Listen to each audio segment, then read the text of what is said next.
اس کے پاس پیسہ تھا، گاڑیاں تھی، اس نے ایک سال میں $1.32 ملین پیسہ کمایا تھا۔ اب $21 ملین کی ڈیل کرنے والا تھا۔ جب وہ گاڑی چلا رہا تھا تو اسے تھوڑا سندگت لگ رہا تھا۔ اس کا بیٹا کار سے اترا، اس نے اسے الوداع کہا اور جیسے ہی اس نے الوداع کہا اس نے اس کے بیٹے کو گولی مار دی۔ اس نے اپنے بیٹے کو کار میں کھینچ لیا، اس نے اس کے اوپر بھی گولی چلائی، اسے 6 گولیاں لگی۔ السلام علیکم ناظرین، آج کی اس ویڈیو میں بات کریں گے ایک مافیا نے اسلام کیسے قبول کیا، جو ایک ریئل اسٹوری ہے۔ یہ اسٹوری ہے ونس فوکلئی کی۔ اس کا جنم اٹلی میں سلینو نامک شہر میں ہوا تھا۔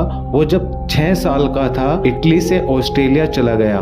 14 سال کی عمر میں ہی گینگسٹر بن گیا تھا۔ اس کا گینگ کے بڑے بڑے لوگوں سے ملنا جلنا ہوا۔ وہ اتنی گہرائی تک چلا گیا تھا کہ پورے اسٹیٹ کا باس بن گیا تھا۔ وہ ایک بدنام گینگ کا کرمنل رہا تھا۔ وہ رومن کیتھولک عیسائی تھا۔ وہ پہلے سے ہی خدا کو مانتا تھا۔ جب جیل میں جاتا تو وہاں بھی کراس بناتا تھا اور عبادت کرتا تھا۔ وہ پادری کے پاس بھی جاتا تھا۔ پادری اس سے کہتے آؤ بیٹھو، وہ ان کو اپنے گناہوں کے بارے میں بتاتا تو پادری اس سے کہتے یہ پڑھ لو اور یہ چیریٹی میں پیسہ دو، بس گناہ معاف ہو جائیں گے۔ اس کے پاس سب کچھ تھا لیکن پھر بھی ایک خالی پن سا رہتا تھا۔ اس کے بیوی بچے بھی تھے لیکن پھر بھی اندر سے ایک خالی پن تھا۔ اس نے ایک سال میں $1.32 ملین کمائے تھے۔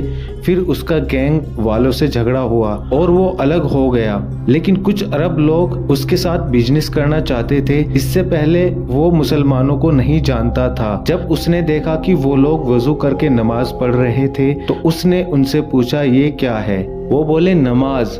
اس نے کہا نماز کیا ہوتی ہے؟ وہ بولے خدا کی عبادت۔ پھر انہوں نے نبی علیہ السلام اور صحابیوں کے بارے میں بتایا اور جب وہ سننے لگا تو سنتا رہ گیا۔ اس نے کہا ہم تو بس اتنا جانتے تھے کہ عیسیٰ مسیح خدا کے بیٹے ہیں، لیکن جب انہوں نے عیسیٰ علیہ السلام کے بارے میں بتانا شروع کیا تو وہ حیران ہو گیا اور کہنے لگا یہ کیسے ہو سکتا ہے؟ وہ بولتے گئے اور وہ سنتا گیا اور اسے ایسا لگا جیسے عیسیٰ علیہ السلام خود آ کر بتا رہے ہوں اور اللہ نے اسے ہدایت دے دی۔ اس نے اسلام قبول کیا۔ اس کے بعد اس نے ایک لاسٹ ڈیل کرنے کی کوشش کی تھی جو $21 ملین کی تھی، جس میں اس کے بیٹے کی جان چلی گئی اور اسے 6 گولیاں لگی۔ جب وہ ڈیل کر کے گاڑی سے آ رہا تھا تو اسے کچھ عجیب لگ رہا تھا۔ اسی وقت ڈیلر نے کہا گاڑی روک دو، مجھے اتار دو۔ وہ اترا اور اس کا بیٹا اسے الوداع کہنے کے لیے گاڑی سے باہر نکلا تو اس ڈیلر نے اس کے بیٹے کو گولی ماری۔ اس نے اپنے بیٹے کو